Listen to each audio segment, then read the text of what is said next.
Oleh karena itu jamaah sekalian yang sama berbahagia, penafsir mengatakan ketika Nabi Sulaiman alaihi salam, Nabi Sulaiman kita tahu adalah orang yang pernah menguasai dunia, orang terkaya, nabi dan kaya, memerintah mulai dari manusia, jin, bahkan burung-burung, bahkan angin tunduk pada perintah Sulaiman.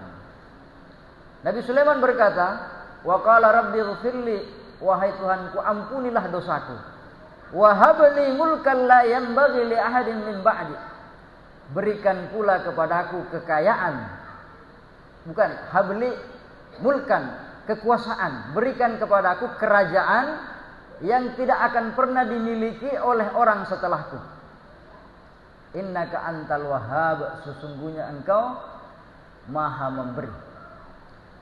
Penafsir mengatakan Nabi Sulaiman alaihissalam diberikan kerajaan yang tidak akan pernah dimiliki oleh siapapun setelah Nabi Sulaiman. Maka dia raja yang terbesar yang pernah ada. Penafsir mengatakan yang dimaksud oleh Nabi Sulaiman, berikan saya kekuasaan yang tidak pernah akan dimiliki oleh siapapun setelahku, adalah al-qanaah. Dalam tafsir dikatakan, dalam tafsir Al-Qurtubi dikatakan bahwa ay maqaman fil qanaati anfaridu bihi min ashkali wa akunu radiyan fihi biqada'ika. Ya Allah, berikan aku qanaah, kekayaan yang tidak ada bandingnya, yang dengannya aku menghilangkan segala kesusahan dalam pikiranku, dalam hatiku. Berikan aku qanaah ya Allah, kerajaan yang tidak ada bandingnya. Aku redha dengan semua ketetapan yang Engkau berikan. Jamaah sekalian yang sama berbahagia.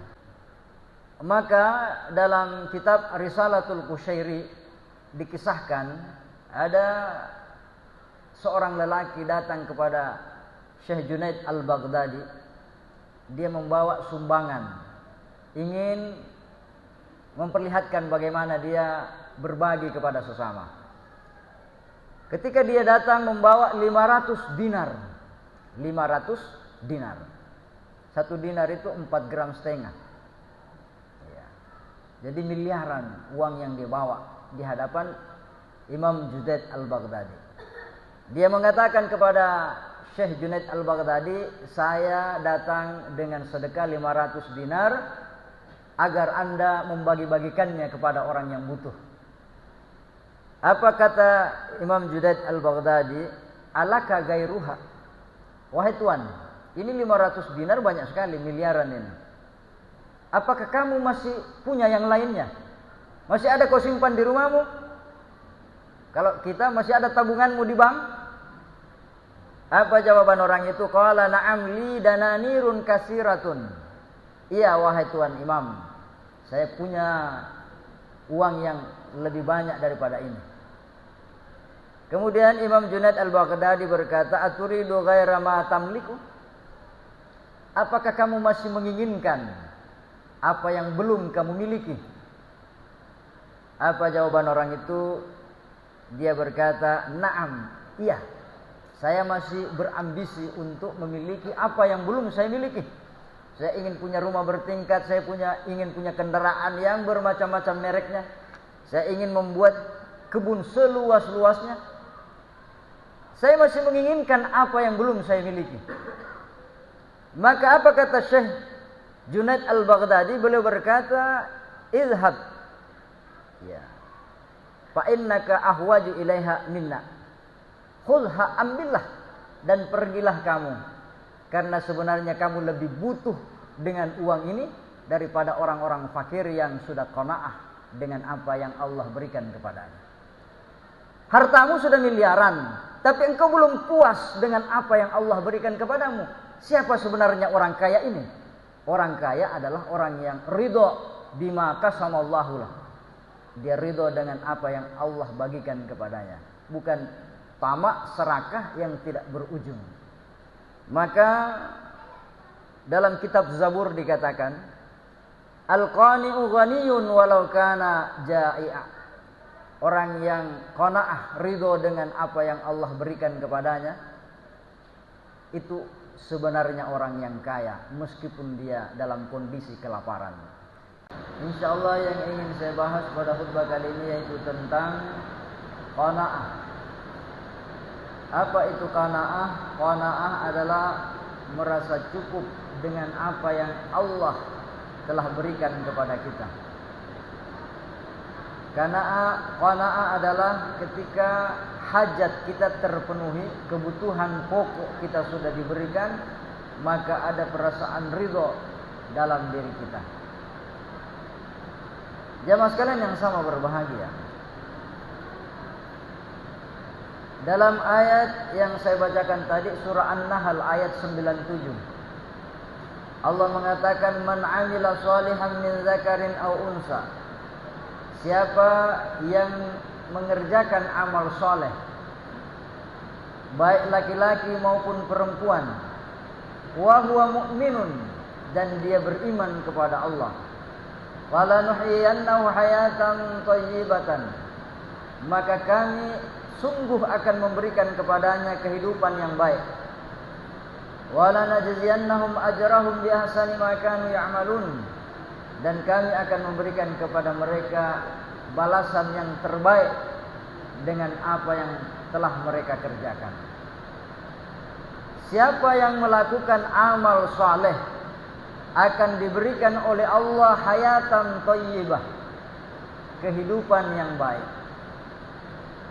Para penafsir bermacam-macam menafsirkan apa yang dimaksud dengan kehidupan yang baik. Buah daripada iman dan amal saleh, Allah beri kehidupan yang baik. Wa fil hayati thayyibati khamsatu aqwalin. Dalam tafsir Al-Qurtubi, Imam Al-Qurtubi menukil beberapa pendapat. Ada 5 poin tentang apa yang dimaksud dengan kehidupan yang baik. Yang pertama, qala Ibnu Abbas radhiyallahu an. Abdullah bin Abbas mengatakan, siapa yang melakukan amal saleh akan diberikan kehidupan yang baik, artinya ar-rizqul halalu, akan diberikan rezeki yang halal. Rezeki yang halal tentu membuat hidup kita nyaman, tenang, menjalani hidup kita. Rezeki yang tidak halal, orang yang korupsi dan seterusnya, tentu kehidupannya tidak tenang-tenang saja.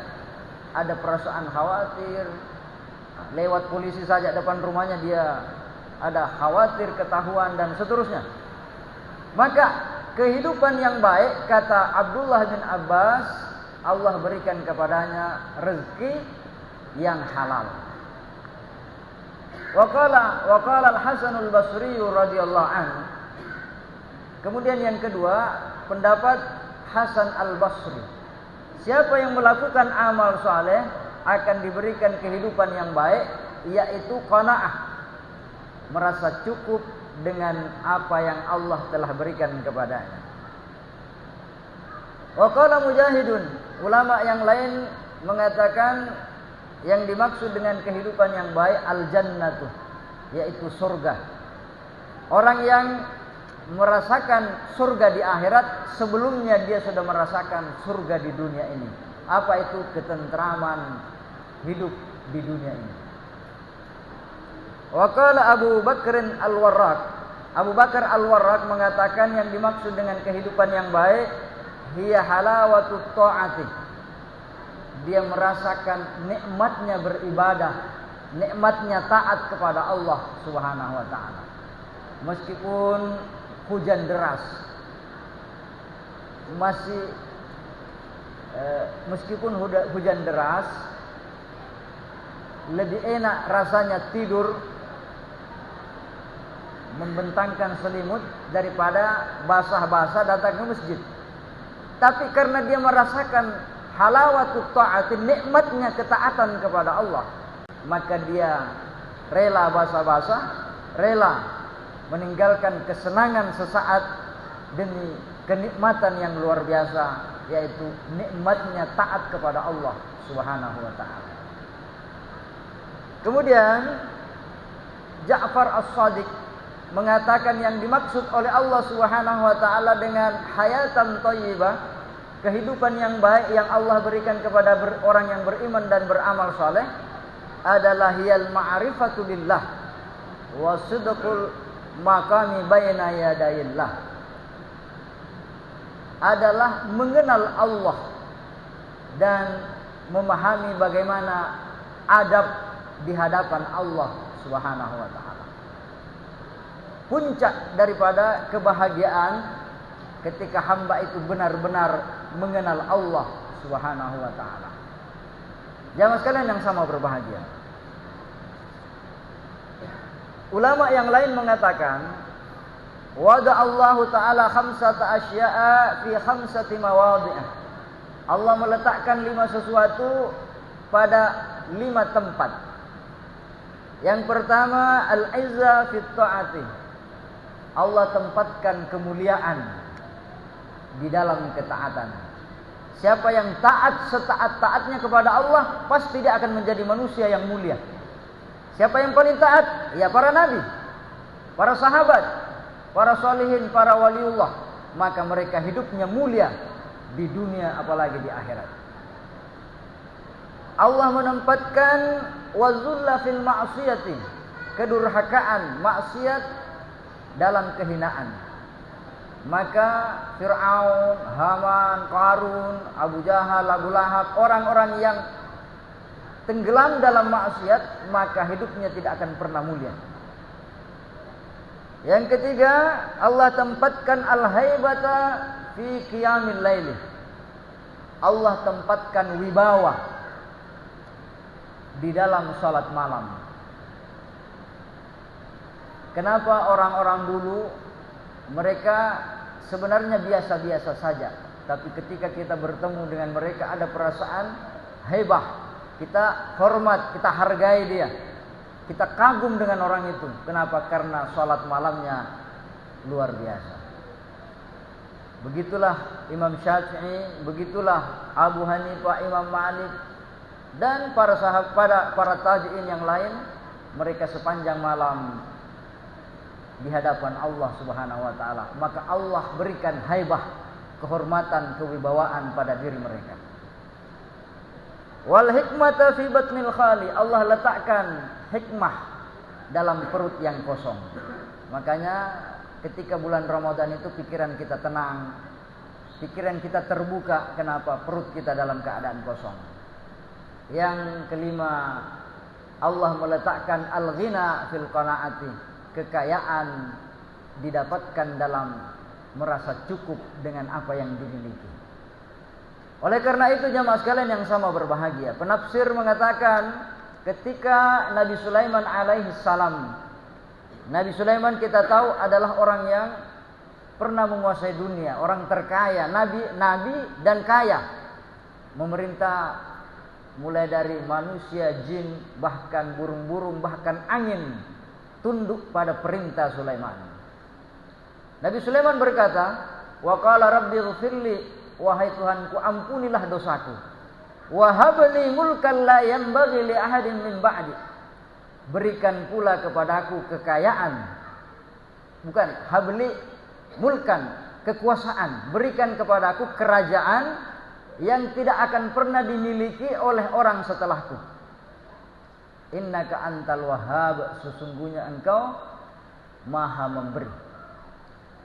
Penafsir mengatakan Nabi Sulaiman alaihissalam diberikan kerajaan yang tidak akan pernah dimiliki oleh siapapun setelah Nabi Sulaiman. Maka dia raja yang terbesar yang pernah ada. Penafsir mengatakan yang dimaksud oleh Nabi Sulaiman, berikan saya kekuasaan yang tidak pernah akan dimiliki oleh siapapun setelahku, adalah al-qanaah. Dalam tafsir dikatakan, dalam tafsir Al-Qurtubi dikatakan bahwa ay maqaman fil qanaati anfaridu bihi min ashkali wa akunu radiyan fihi biqada'ika. Ya Allah, berikan aku qanaah, kekayaan yang tidak ada bandingnya, yang dengannya aku menghilangkan segala kesusahan dalam pikiranku, dalam hatiku. Berikan aku qanaah ya Allah, kerajaan yang tidak ada bandingnya, Aku ridha dengan semua ketetapan yang Engkau berikan. Jamaah sekalian yang sama berbahagia. Begitu pula dalam ayat yang ditafsirkan oleh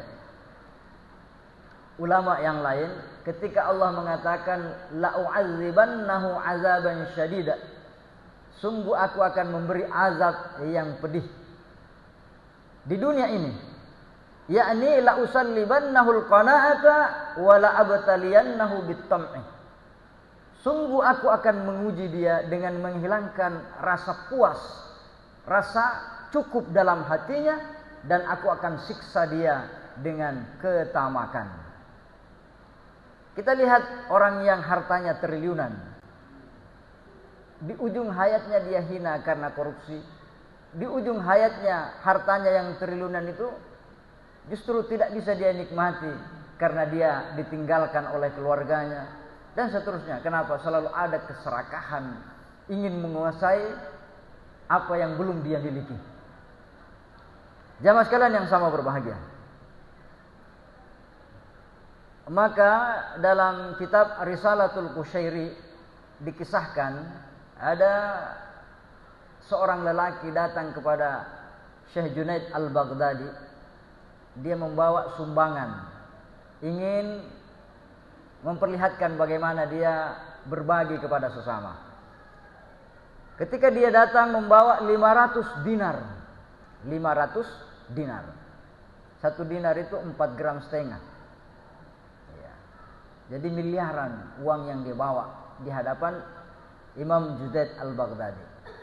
Dia mengatakan kepada Syekh Junaid Al-Baghdadi, saya datang dengan sedekah 500 dinar agar Anda membagi-bagikannya kepada orang yang butuh.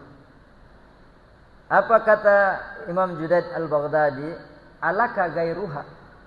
Wahai tuan, ini 500 dinar banyak sekali, miliaran ini. Apakah kamu masih punya yang lainnya? Masih ada kau simpan di rumahmu? Kalau kita masih ada tabunganmu di bank? Apa jawaban orang itu? Qala na'am li dananirun kasiratun. Iya wahai tuan imam, saya punya uang yang lebih banyak daripada ini.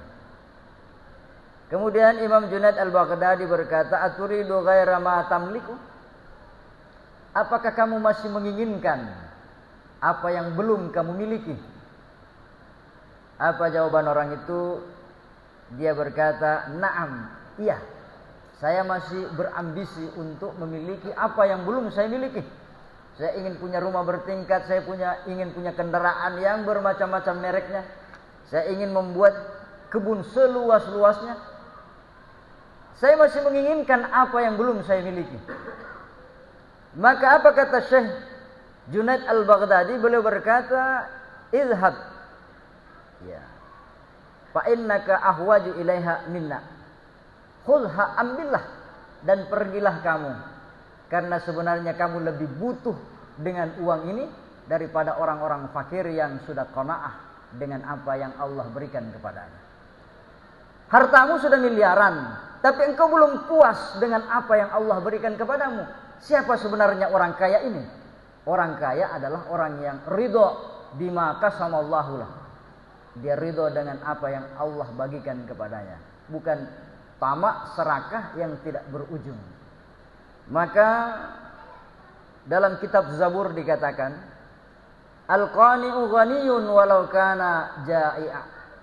Orang yang qanaah, ridho dengan apa yang Allah berikan kepadanya, itu sebenarnya orang yang kaya meskipun dia dalam kondisi kelaparan. Ada sahabat Nabi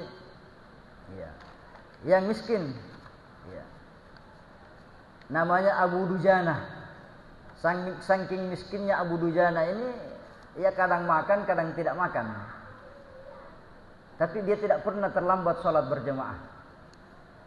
Ketika dia berangkat di waktu subuh, dia pulang, ternyata anaknya kelaparan dan dia memungut kurma tetangganya yang kebetulan tumbuh di samping rumahnya. Anaknya ini memungut kurma yang jatuh di pagi hari. Ketika Abu Dujana kembali, dia keluarkan dari mulutnya anaknya kurma yang dimakan anaknya. Artinya apa? Dia qanaah. Ini bukan rezeki kita, belum diminta halalnya. Allah belum berikan kita rezeki hari ini, ya sabar saja. Tidak karena kelaparan baru hilang rasa qanaah itu. Sahabat Nabi namanya Abdurrahman bin Auf. Ketika dia datang menyumbangkan seluruh hartanya, Rasulullah bertanya, "Wahai Abdurrahman bin Auf, apa yang kau sisakan?" Dia mengatakan, "Aku sisakan janjinya Allah dan kebaikan." Abdurrahman bin Auf sahabat yang kaya, luar biasa kayanya. Miliaran bahkan triliuner. Dia pernah menyumbang untuk perang 20 miliar, ribuan kuda, ribuan onta. Tapi begitu solehnya dia, begitu banyaknya sedekahnya, dia sering menangis sendirian. Apa yang dia katakan? "Ya Allah, jangan sampai ada rasa sombong dalam diri saya karena memiliki harta-harta ini. Ya Allah, jangan sampai harta ini menjadi penghalang bagi saya masuk ke surga." Ada sahabat Nabi yang lain namanya Sofwan, dia mengatakan, "Saya tidak akan pernah meminta tolong kecuali hanya kepada Allah." Artinya qanaah. Kalau memang rezekimu, ngapain mengemis? Mengemis itu kepada Allah, kata sahabat Nabi ini. Bahkan dia tidak pernah meminta tolong meskipun dia dalam kondisi berkendaraan dan cambuknya jatuh. Padahal itu kan hanya minta tolong ringan. Tetapi dia berjanji kepada Rasulullah, "Ya Rasulullah, saya tidak akan minta tolong kecuali hanya kepada Allah." Jadi jamaah sekalian yang sama berbahagia, kita sering terpedaya dengan bayangan kita bahwa kalau saya punya harta yang banyak, saya akan hidup bahagia. Kalau saya punya jabatan yang tinggi, saya akan bahagia. Sebenarnya kebahagiaan itu adalah al-qanaah, merasa cukup dengan apa yang Allah bagikan kepada kita, merasa cukup dengan takdir yang Allah tetapkan kepada kita. Barakallahu li wa lakum fil Qur'anil azim wa nafa'ni wa iyyakum bima fihi minal ayati wa dzikril hakim. Aqulu qouli hadza wa astaghfiruh innahu huwal ghafurur rahim.